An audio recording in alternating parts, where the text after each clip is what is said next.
What's the meaning of crave?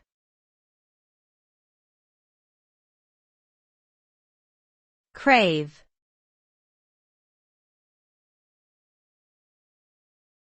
Crave.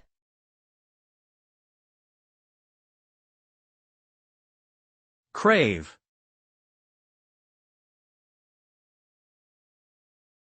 Crave.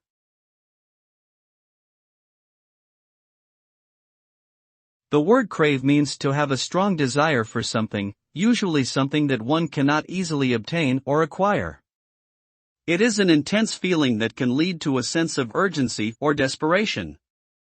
The result of craving can vary depending on the object of desire and the individual experiencing it.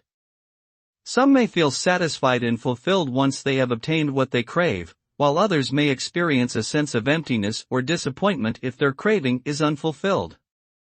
Ultimately, craving can be a powerful motivator and can drive individuals to pursue their goals with great determination.